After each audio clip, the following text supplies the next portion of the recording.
Good morning, everyone. Hello, welcome. Thank you so much for joining us. It is 10 o'clock here in Johannesburg.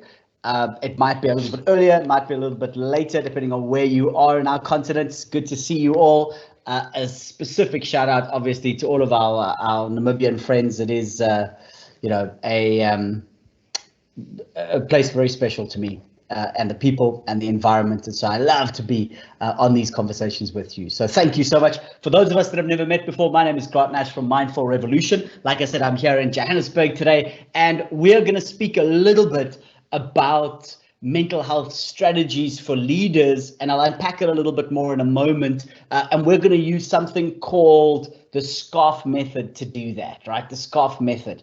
Before we do that, just a few things from my side. So first and foremost, the Q&A is 100% open right now for you. And I always say this, and I mean this, is that the wisdom that you bring to these sessions are usually better than anything I could ever come up with or find. You know, when I go back and read the Q&As, I sit and I go, wow, like almost 90% of the wisdom comes from you, not from me. And so I'm going to ask you today to jump on whenever you have a thought, whenever you have an idea, whenever you have a question, please pop it. It does look kind of weird on this Teams Live where you have to go and it's almost like you have to ask a question or you have to, and then we have to publish it, but we'll do that throughout. If it's a question, we'll try to answer it. But if it's a comment, we'd like to publish it because your wisdom is of benefit to others. So please share whenever you feel like it, right? When you see something, you go, oh yes, I want to share that. I want to share that. Please do. All right, we'd really appreciate that. Okay, good stuff. So before we start, we allow our friends to join us. By the way, if you are watching us a little bit later and you aren't live, good to see you. Thank you for watching it. Thank you for being a part of these sessions. So we're going to speak a little bit about leadership today. And before we continue, I just want to make sure that we are all on the same page when we speak about leadership. Leadership is not about your position, right? We know that. And I know that sounds kind of cliched, but it's true. Each and every one of us can lead in our businesses, can lead in our lives, can lead in our family. We have the ability to be able to lead from wherever we are, to be able to drive forward, to be able to move, to be able to create safe, wonderful environments where people can grow and become stronger and better, where people can flourish. That's the job of a great leader. A leader is a person that allows others to live their best life, to be the best possible version of themselves. That's a leader. Managers are people that manage workloads, but leaders are people that say, you know what can I do to contribute to your living of your best life? How can I do that? How can I be of benefit to you to help you become the best version of yourself? That's leading. And we have to decide in life if we're going to lead or we're going to manage, right? And most of the time when you lead, that's when you get the best out of others. And to be perfectly honest, you get the best out of your teams. And like I say, you don't have to lead from the front. You don't have to be the manager of that team to lead it. Just through your behavior, you can take responsibility to lead. And a lot of that comes from our ability to create spaces where people can live their best lives, where people can flourish. And it's up to us to contribute to those spaces. So we're going to use the SCARF method today. But before we get there, I want to discuss a few things with you. So the first thing I want to look at is what we call the 5 emotional states.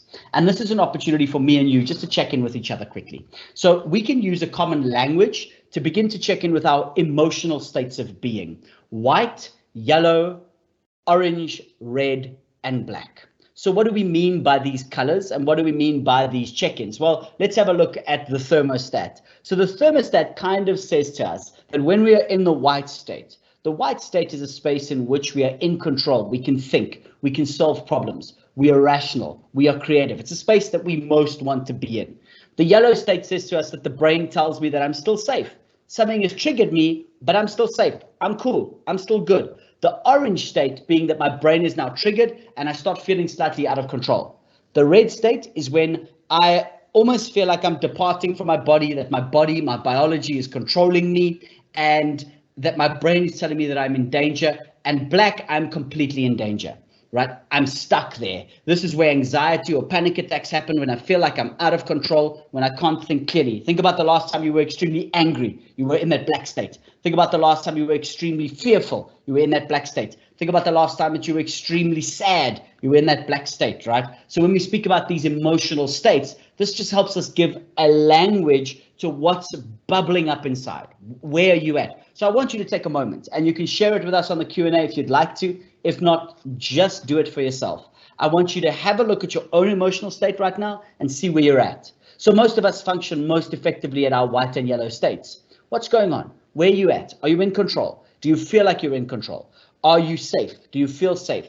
Or is your brain going mad at the moment? Is your body and your heart beating really quickly? Are you feeling out of control? That's in that red. That's in that black. Where are you at today? Take a moment. Take a moment.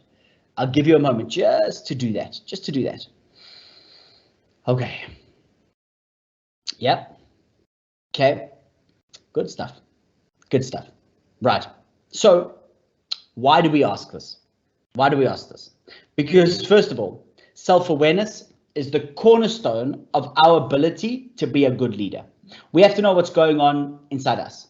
We have to know where we're at. We have to be able to manage that. We have to be able to be aware of, okay, at the moment I'm in the red state, probably not a good idea to email my colleagues, right? I'm in a black state, probably not a good idea to get onto WhatsApp and to, shout and scream at someone. I'm in a state where I don't feel like I'm in emotional control, right? Or yes, I do feel like I'm in emotional control. Good stuff. That's where I'm going to stay, right? So I can now reply to an email. I can now effectively manage a situation when I'm in control, where I get where I'm at, right? So this is important from a self-awareness perspective, but it's also a really important tool that we can use when we are leading other people. So by asking our family members, are you white, yellow, orange, red, or black right now, where you're at? They come back and they say, geez, I'm feeling a little orange. Okay, cool. Now I know how to manage that, right?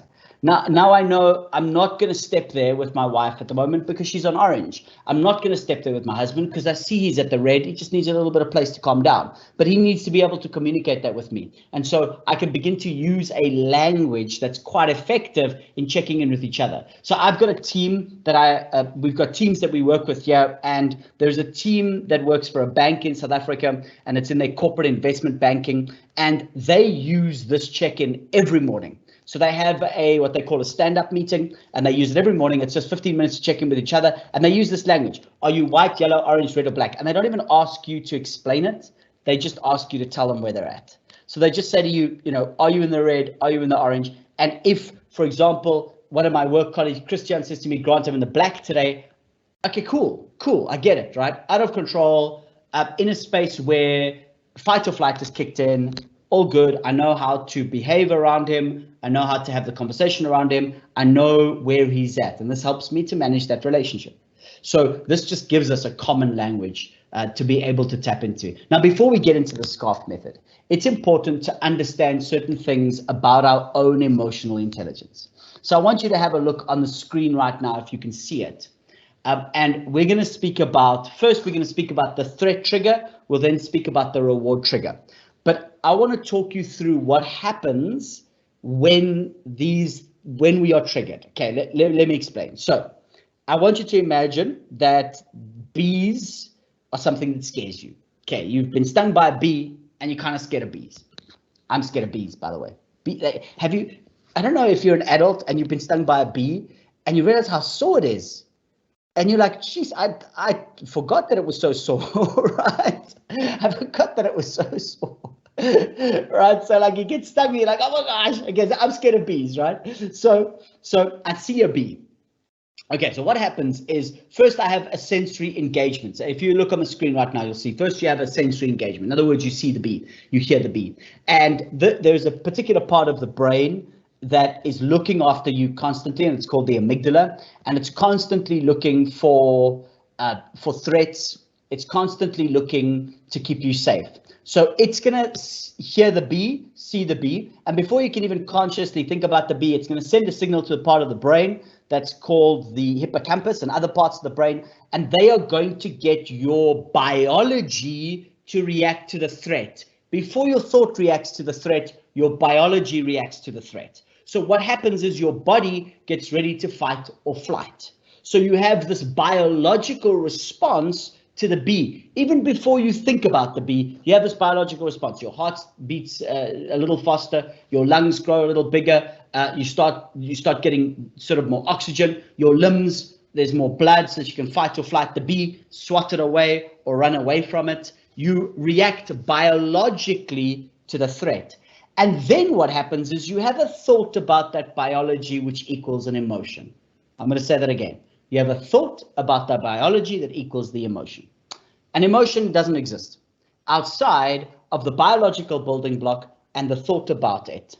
That's it. That's what an emotion is. If I plug your brain into a little machine when the bee is flying at you, I can't find anything but biological response and thought about biological response equals I am scared. There's no scared chemical. There's no pattern to your scaredness as an emotion. I can't find the emotion. I can't find sadness. I can't find anger. I can't find any emotion, any word that you give to a feeling. I can't find it in the brain. What I can find is the biology and the thought about it. Let me give you an example. So there is this doctor who was studying emotions. It's one of my favorite stories. And she's bored. It's a Friday evening. She's still at work. Not Friday evening, it's sort of early afternoon. And she's busy inputting values into a computer. She's busy looking at data. She's kind of bored at work. And there is this guy that fancies her at work. He's a fellow doctor. And he's asked her out a few times. And she's kind of each time been hesitant. No, maybe next time, maybe we'll go on a date next time or whatever it is. Because she doesn't dig the dude. She doesn't like the guy. Okay, so the guy comes to her again now this Friday afternoon and says, hey, would you like to go for some coffee? And she's so bored that she's like, okay, cool. I'm going to go for coffee with you. I'm bored. Let me just do this. Maybe I'll get him off my case by going for coffee with him because he keeps on asking me. So off they go. And they go have some coffee. They start drinking the coffee. And he starts to talk about something that really interests her. And he's super clever, super clever guy. And as he starts speaking about it, she says literally she can begin to feel certain biological responses in the body. She can feel like butterflies in her stomach. She can feel like her hair on her arms starting to like raise up. She can feel a little lightheaded. All of a sudden, she starts to be like, oh my gosh, this feels really good. I might like this guy. Literally, I think this might be love. So like I'm getting all these feelings, this lightheadedness and oh my gosh, I really might like this guy. I didn't give this guy any time, any attention, but here I am and I actually think I like the dude. So this is what happens, right? She's like, oh my gosh. And then the dude says to her, hey, do you want to go on a second date? She's like, yes, I want to go on a second date. I think I like you, right? I think I like you. And she goes back to her office and she was like, oh my gosh, I couldn't believe it. I can't believe that I like this doctor. She carries on typing. And then all of a sudden she says she has to run to the bathroom. She starts vomiting and vomiting and vomiting and vomiting. Eventually she ends up in the hospital and they draw her blood. She realized she has a bacterial infection. The feelings that she was feeling were not love. She was falling sick. She was that lightheadedness, that feeling of butterflies in her tummy, the skin, the goosebumps, all of that was because she was sick. She was interpreting it as love, but it wasn't love. It was because she was sick, right? It's the biological interpretation that we throw things on the interpretation of the biology to define the emotion within context. So she didn't know she was feeling sick. If she knew she had a bacterial infection, she wouldn't have said, oh, it was love. She would have said, oh, I'm feeling sick. So yes, you use the outside as an example of what's happening. However, you then give the power to the emotion based on what you're feeling, right? So this biology and these thoughts create an emotion, and then it creates our action. So why is this important when it comes to me and you leading, friends? Very simple. Because can we create environments that don't push people into threat zones, but keep people in the reward zones? Right. Can we create environments within our life, within our work, where we provide them with a sense of reward? And let's go through the reward. So I want you to imagine that your partner that you love very much has gone away to Germany for a while, and they fly back to the Windhoek International Airport, and you're waiting outside for them, and you think you see them, and you're not quite sure, and there, you see them walking, and they're about, you haven't seen them for a long time, and you're super excited. Okay, so you see them, you have an emotional, you have a sensory experience. I think I see my wife, I think I see my husband, I think I see my loved one. Then your biology, your heart starts beating faster, you get butterflies in your tummy, you're really excited, you interpret that as an emotion of excitement. And then when you see the person, you behave in a particular way that's safe, that's loving, you give them a big hug, you love them. And so you're in this really safe space, this really beautiful space, right? So the same thing happens within us. We still have a sensory experience, we still have the biology, we still have the thought, we still have the emotion, and then we have the behavior. Why this is important to remember is that you have the ability to create two things. You can create threat spaces at work, or you can create reward spaces. You can create environments that bring about a sense of threat for your colleagues, or an environment that bring about a sense of reward. And what's interesting is we all have very common threat states and reward states when it comes to work. Let's look at reward states. Reward states in this context, a reward state is a positive emotional state that is triggered when an individual perceives a positive outcome or a reward from a situation. When an individual is in a reward state, they are likely to be more engaged with you, they are likely to be more creative with you, they are likely to take on more challenges. So isn't this the kind of state you want to create if you were a manager?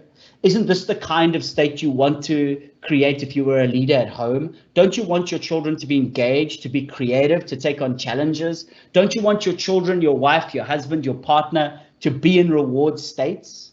You do, right? The opposite is what we don't want. We don't want threat states. A threat state, on the other hand, is an emotional negative state. It's triggered when an individual perceives that there is a threat, a negative outcome to the situation. And this can be real or perceived, and that's really important. This can be real or perceived. And when an individual is in the threat state, they're more likely to be withdrawn, to be defensive, and to resist change. Can you imagine a working environment where people are withdrawn, where they are defensive, where they resist change? That's not a working environment that you want, right? Think about your home base. Think about at work, do you have the ability to, at home, do you have the ability to provide a space where they are not withdrawn, where your partner's not defensive with you, where your partner doesn't resist change? That's what we want to create. We want to create here. We want to live here. That's where we want to live, the reward state, right? That's what we want to create. Okay, so how do we create that? Pretty simple. We use something called the SCARF method. And the SCARF method looks something like this. The S, the C, the A, the R, and the F stand for status, certainty, autonomy, relatedness, as well as fairness. If we can create environments where people have status, certainty, autonomy, that they can relate to the world around them, and that they feel like it's being fair, they are in the reward states. They're in the reward states. However, the threat states can still come up in these. So let's have a look at each of them. And what we're going to do together is we're going to go through scenarios that are going to help us to try to figure out what these states are. So the first one is status. And what do we mean by status? Okay, status pretty much refers to the person's perceived importance in relations to other people. So status means, do I have a positive and mutual relationship with my colleagues? Is there mutual feedback? Is there public acknowledgement? Do I feel a sense of importantness? Like, do I feel important? Do I feel like there is a sense of me, like people are making me feel important, right? At work, when we critique, when we give unsolicited advice, at home, when we critique our partners, when we give unsolicited advice to our partners, when we're constantly degrading our partners, when we're constantly telling our children they are useless, when we're constantly telling our children that they are muck and they're bad, notice how we are not creating a sense of status for them. And it's this perceived importance that becomes really important in relation to others. So let's look at a scenario, right? Is this scenario creating a reward space, or is this scenario creating a threat state? Okay, a manager publicly recognizes an employee's hard work on a project during a team meeting. So you have a meeting and someone says, Christian, thank you for your hard work, bro. I really appreciate you. I really appreciate the fact that you are pulling in and you're doing this work and we can see the outputs on the other side. You're incredible. Do you think that Christian goes into the reward state, or do you think that Christian goes into his threat state? Well, let's have a look. He definitely goes into his reward state, right? That's where he's most effective. So what we want to do is we want to publicly recognize other people. We want to give them that status. We want to allow them to feel that they have a sense of responsibility as well as a sense of appreciation at work. That's status. Okay, you want to do that. You want to do that. The next one, let's have a look at it. It's certainty. All right. So this domain involves the ability to predict future outcomes, which technically provide a sense of security. This is always difficult because a lot of the time uncertainty is like the way of life. Like life is uncertain. However, what we can constantly do is we can constantly communicate our goals and expectations with people. So if at least we're rowing in the right direction, there's a sense of certainty. So if we are moving towards a particular thing, there's a sense of certainty. So one of the ways in which we can develop this in our own personal lives is to work with our relationships, our kids, our lovers, our cousins, whoever we have a relationship with, and find shared visions and goals and work towards that. So work towards those sense of expectations. Every input leads me closer to the goal. There is a great saying that Dr. Hanan Bushkin has. He says, you can attest the value of an action only within the context of a goal. Only within the context of a goal. This is really important, right? So when we think about, is something valuable? Well, we can only know if it leads me closer to a vision or a goal. And this gives me a sense of certainty. This allows me to think about my actions and go, okay, cool. This is a good action. This is a good action, right? How do I know this? Because it leads us closer to our goal. It leads us closer to our vision. So the opposite is true for a sense of non-transparency, a sense of dishonesty, unpredictable behavior. When someone is unpredictable, when we're walking on eggshells around them, I have a lack of certainty. This also works really well for boundaries. It's really important to have boundaries and to set boundaries because people get a sense of certainty around your boundaries. So your boundaries are not just for you, but they're for other people. I've always maintained that the easiest people to work with are not necessarily the least ego-driven, are not necessarily the most respectful. They're people with strong boundaries because I know where they're at, I know where I am at, and that I have a sense of certainty. Uncertainty throws up huge amounts of our threat state. Our reward state comes from a level of certainty. Are you clear on the goals, the vision, the dream? Are we together? Or can we together create the space where we go, okay, cool. I'm going to create the environment where me and you have a clear goal, clear expectations, right? Thank you so much for all of your comments that are coming through. Someone says creating an environment whereby we can express ourselves and our surroundings. It's this powerful state of being able to express ourselves in a level of certainty, which I think is beautiful, and I think you're 100% right. Okay, let's have a look. Let's have a look at a scenario. Okay, here's the scenario. You're at work, and there is a current change in project direction. Okay, so you're working on a project, and all of a sudden your manager comes to you and says to you, by the way, we're changing it, and you just have to roll with it. So in other words, the goalposts have shifted. We have weird expectations now. We thought we were working towards something, and now they've changed that. This is difficult, right? This is difficult. So does this push me into the reward state, or does this push me into a threat state? You're right. It pushes me straight into the threat state. So when all of a sudden the project is changed, when all of a sudden directions are changed, when all of a sudden without explanation, this makes it very difficult for me to move into my reward state, creating uncertainty, and creates a threat state in each and every one of me. So this is very important for you, where what you need to do is you need to be very clear on goals, very clear on what you expect from others, give them a sense of certainty. When I come to work, I have a sense of certainty. This moves me into my reward state. Okay, lekker. Let's look at another one. Okay, autonomy. A team leader. Oh, no, wait, go back, Grant. There we go. This represents a sense of control over events. Okay, a sense of control. This is providing people with choices, empowering self-responsibility, self-organization. That's the reward state. The threat state is micromanagement, command and control. So I want to spend a little bit of time on this because I think the greatest gift you can give another person is autonomy. Let me repeat that. The greatest gift you can give another person is autonomy. So my background is actually philosophy, and I have a master's degree in philosophy, and specifically around ethics. So normative philosophy, as we call it, applied ethics.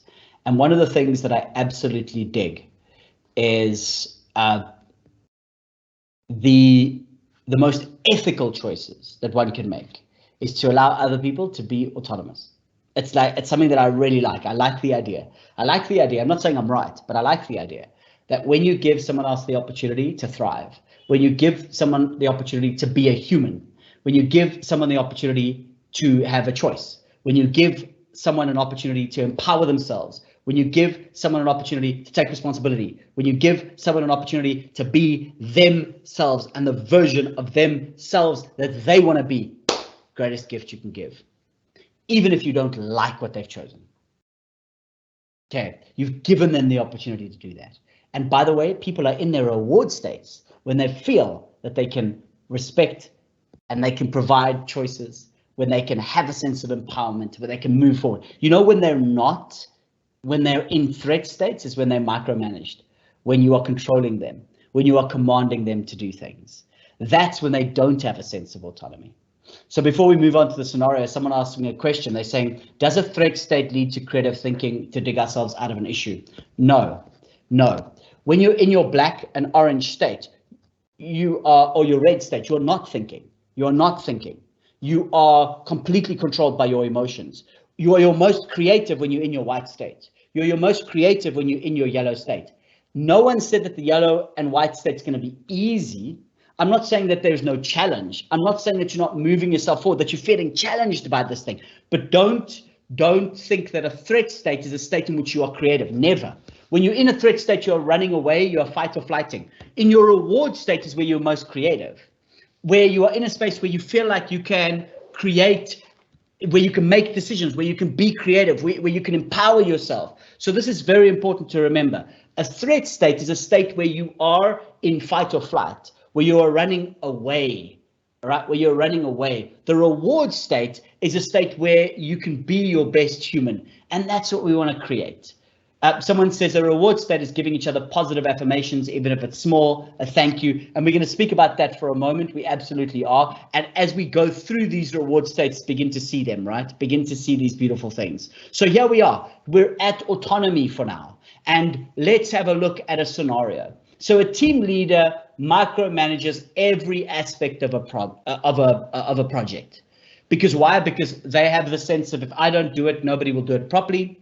Many of us have the sense, so I'm going to micromanage everything. I'm going to micromanage the whole thing. And by the way, I've had success in my career by micromanaging things. I'm going to keep on micromanaging things.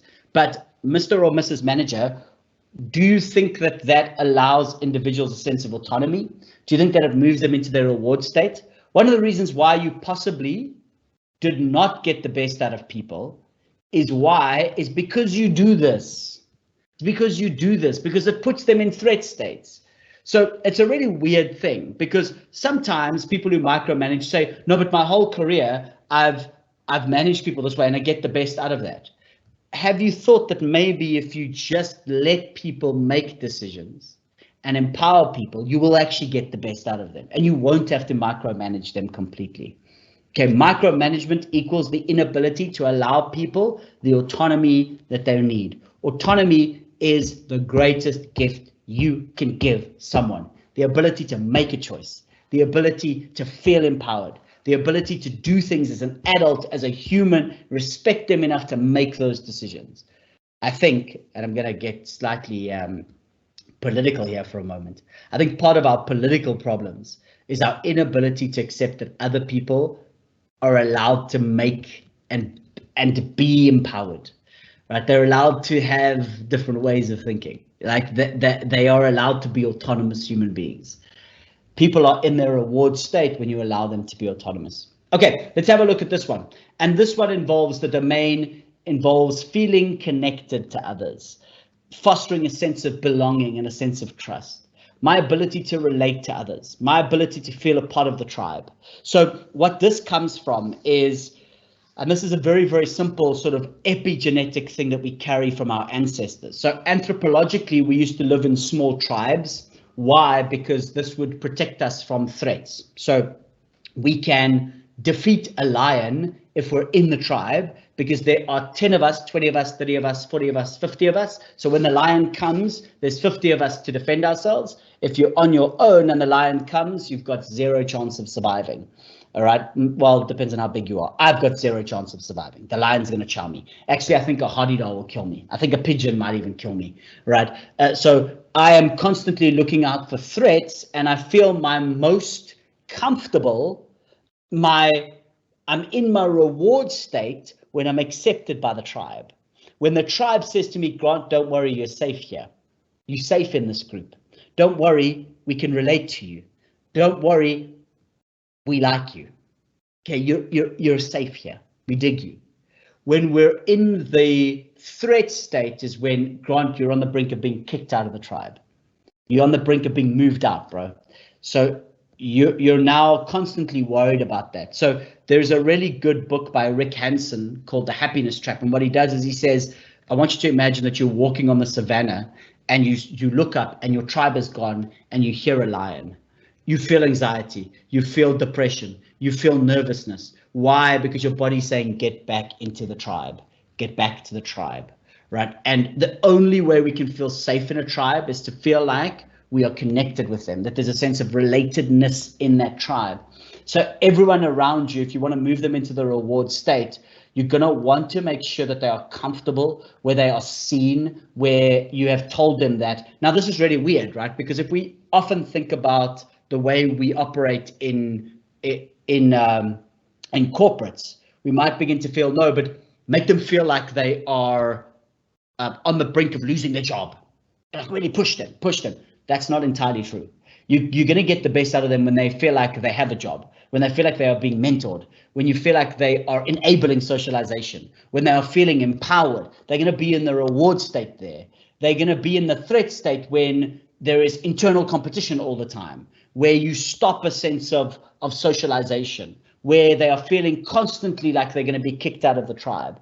And the moment they do that, they are in their threat states, and their threat states are the red and the black states where they can't think clearly, when they aren't the most creative, when they aren't allowing themselves to feel safe. Here I can win. Here I'm accepted in the tribe. Here's a good space for me to be. It comes from relatedness. It comes from our ability to relate to others and make them feel comfortable. So how do we do that? Well, let's look at a scenario, right? So here's a scenario, a team building exercise, allowing your colleagues to connect on a personal level. Do you think that it's going to bring out the reward state or the threat state? Well, the moment they can connect on a personal level, they are going to be in the reward state, right? Because why? They accepted from the tribe. They accepted by the tribe. This is very important. This is very important, and slightly counterintuitive to the way in which me and you have often grown up, right? We're like, let's push them into the threat state because we think that we're going to get the best work out of them. It's not entirely true. And by the way, if you want to test it, simply try it out. So instead of taking my word for it, see what happens when you move your team into a sense of I respect you. I want you to be a part of this team. I want you to feel comfortable in this team. I want you to feel like you can thrive in this team. I want you to know that you're safe here. Okay, give me your best work. By the way, I want to make it very clear, with a sense of responsibility, that if you don't give me your best work, the opposite could be true. Absolutely. Absolutely. But when you give me your best work, you're accepted here. This is a good place for you to be. You're comfortable here. You can relate to us here. So this relatedness, it gives us this real wonderful sense of allowing us to thrive, really thrive in these communities. And that's why relatedness being so important. What are you doing with your family, with your friends, with your loved one, with your work colleagues that allows them to feel safe and accepted in the tribe? It's that simple, right? How are you allowing them to feel like they relate to the world around them, that they relate to the tribe, that they feel safe here? That's when you get the best out of them. They're in the reward state, right? The next one is fairness. Okay, what is fairness? So when we speak about fairness, we speak about the perception of fairness and the perception of fairness in an exchange between people. So in other words, we're looking here for transparency, transparent decision-making, communications, clear rules, that everybody has the same set of rules, that we have the same set of expectations, and that we have a transparency around that. So if any of you are into rugby, I'm going to use a really silly rugby example, but over the weekend, there was the fly half for England. His name is Colin Farrell. Is it Colin Farrell? Is it Colin Farrell? No, it can't be Colin Farrell. That's the actor. Owen. Anyway, Owen Farrell. There we go. Owen Farrell. Thank you. Jeez. See, I'm getting older. I'm now calling the fly halves by actors' names. But Owen Farrell, he goes and he goes and he tackles someone with his shoulder, and he smashes them on the head. I don't know if you saw that. And then he goes to a committee, and they say, no, Owen, it's fine. What you did was fine. And then the whole rugby world blows up. Why? Because they feel like there has been unequal conditions. They feel like there is a lack of rules and communication. There is this weird, we're all now in this threat state because all players are like, but am I allowed to? Am I not allowed to? And notice how that leads you to this crazy threat state. By the way, the problem, and you can see I'm totally biased, is that Owen has done this a million times, right? That's the problem. But when we feel like there is a set of rules for England and there's not the same set of rules for Namibian rugby, the same set of rules for the Springboks, we're now in our threat state. We're not in a reward state. If we all just had a transparent, the decisions, the rules, we communicate them fairly, we all get it. We all get it, right? This is exactly, so sport's a good example of this because there's always this, but think about your workplace. How come there's some rules for some people and not for others? How come some people get away with this and not for others? How come there's not a consistency around these things? How come there's not a transparency around these things? How come we can't communicate these things to each other? Fairness is not anything but our ability to be transparent, to make decisions and communicate clear rules with each other. And then we move into, and by the way, notice how I'm talking about there needs to be rules, there needs to be boundaries. But what happens with these rules and these boundaries is that they are fairly and equitably sort of looked after, right? Okay, cool. We all know that these are the rules and we live by these things. We communicate them. So let's have a look at a scenario. So a team member perceives a sense of favoritism in task assignment. Aha. So your boss keeps giving the easy jobs to Mary and the difficult jobs to John. Or that's how John feels. Okay, that's how John feels. So do we think there's a fairness? Now, is Mary in the threat state or is Mary in the reward state? Well, obviously Mary's in the threat state. Obviously, okay? So they get to feel like this thing's not fair. I don't want to play rugby anymore because I don't even know how to tackle. I don't want to play this game anymore with you because there's no fairness here. There's got to be a sense of fairness and I'll play the game with you. I feel safe when I understand the rules. I feel safe when they clearly communicated with me. You can see I'm very unhappy about the decision, huh?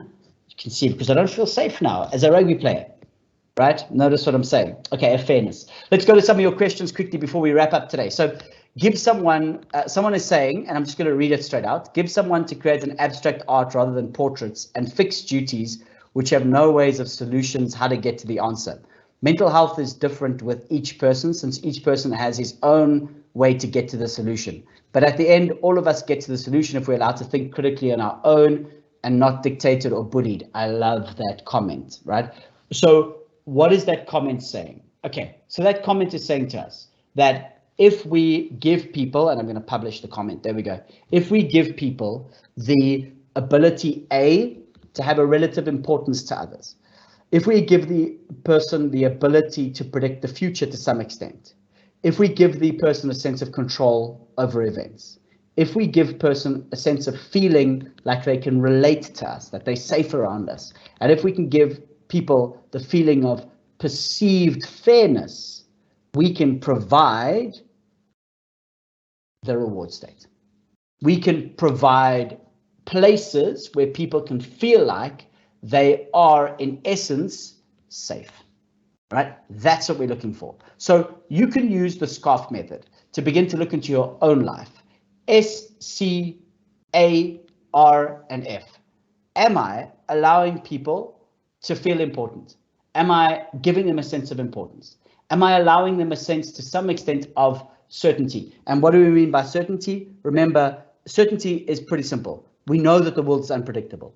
Are we working towards the same goal? That's it. That's the sense of certainty. So are we working towards the same vision? Are we working towards the same goal, the same dream, right? Is our plane flying to the same destination? That gives you a sense of certainty. Because I know that along the way, the wind's going to blow my plane and it's going to be rocky, but the plane's going to land in Washington. So it's going to be off mark often, but it's going to land in Washington. So there's a sense of certainty around that. I can predict the future. It's going to land in Washington. Okay, well then first and foremost, we're going to know that it needs to fly to Washington. So in every relationship, I want you to share your goals and your visions with people, and I want them to be very clear on them and understand them and invest in those goals and visions. How do I know if I'm going in the right direction? Well, I need to know if I'm going to Washington, right? So I need to first know that Washington exists. I want Washington. That's my North Star. That's where I'm going to. And then I can calibrate myself. And I have a sense of certainty as I move towards Washington. This is very important, a sense of certainty. The next one is this autonomy that we speak of. Autonomy is a sense of control. Give people a sense of control. Okay, give people a sense of control. Allow them to make decisions. Allow them to be a part of the decision making, right? The greatest gift you can give as a leader is get into the trenches with someone and allow them to make the decision. Do you shoot now or don't you? It's your decision, go. I back you no matter what. I back you no matter what. And the moment you do that, you allow yourself and them to move directly from the threat state into the reward state. I'm empowered to make this decision. I'm going to go. Think about your kids. I'm going to give you the pros and the cons, but I'm going to allow you to make the decision. I've got a sense of control. Now I flourish. They usually make the right decisions when you do that. Make them feel a part of the tribe. Make them feel safe around you. Make them feel like they're a part of this team. Give them a sense of relatedness, right? Really important. And then finally, we really want to work on the sense of fairness, right? We really want to be very clear, communicate the rules, and then stick to them, right? Allow yourself the gift of clear communication, clear expectations, clear roles, both in your family as well as in your personal life. In your work life. Really communicate these things. And the moment we do all of those, let's go back to this, is now when I feel safe, what is the sensory experience? I'm safe. What are the thoughts? I can flourish. What are the biological feelings of safeness?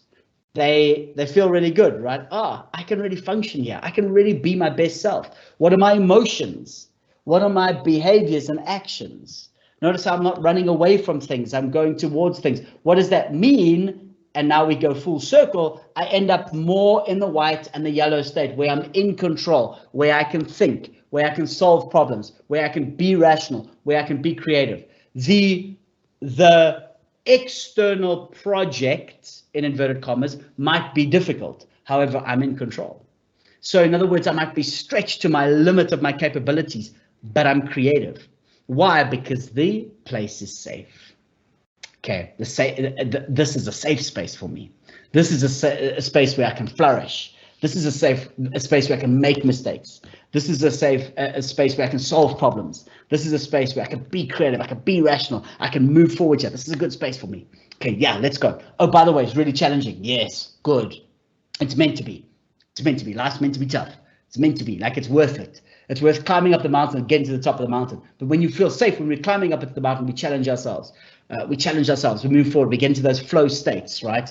Those satiated states. But we can only do that if we're feeling, to some extent, a sense of safety. And let's use that last example that I've just given. You can't climb to the top of a mountain when you are in your complete fight or flight freeze state. Can't do it. There has to be an element of, okay, I trust my instruments. I trust my ropes. I trust the environment around me, that my body and my mind think to some extent that I'll be okay, and then I move forward up the mountain. Your job as a leader is to try to create that. And we can create that by using the SCARF method. And so the SCARF method, again, to recap, before we say goodbye today, is pretty simple. Can we provide a sense of status, certainty, autonomy, relatedness, and fairness? Fantastic. All right, friends, so we still have a little bit of time for some questions. So if you have some questions, I'm going to stay on for us to answer those. Please pop those on the chat for us right now. Betty says, is the session being recorded? It is, and I think it will be shared. So Betty, thank you. And yes, thank you for being here. So it will be, and you can share it with everybody else as well. You can share it with your family and your friends to create the SCARF method. So someone on the chat saying to us, fairness, we're not all equal, so everything deserves a chance to grow, and time and limits. When we were a child, you think like a child, but now you're an adult, you forget that we were once a child, given a chance, less marginalized. Yes, so fairness very much around, and I think what this person is saying is, notice again how as long as we are clear in our communication with someone, then clear with our rules, and that we implement them in the same way. People need to feel like your rules are the same for everyone. The moment they feel like one person has a set of different rules, they're not going to feel safe. That's going to move them into their threat zone. So safety comes from an element of fairness, right? Okay, we all tackle the same way. You see, I'm very upset about the tackle, friends. We all tackle in the same way. My apology. And therefore, there is a sense of fairness. Right. Okay, good stuff. Thank you very much, everybody. If there aren't any other questions, I hope this was of value to you. I hope that you can use it in your own life. And I hope that you share this with others and that we can begin to grow these safe spaces around the SCARF method. All right, let's learn and let's lead from the front, using and providing safe spaces for people to be in. That's it for us. Thank you so much. Look after yourself. We'll see you pretty soon. Bye-bye, everyone.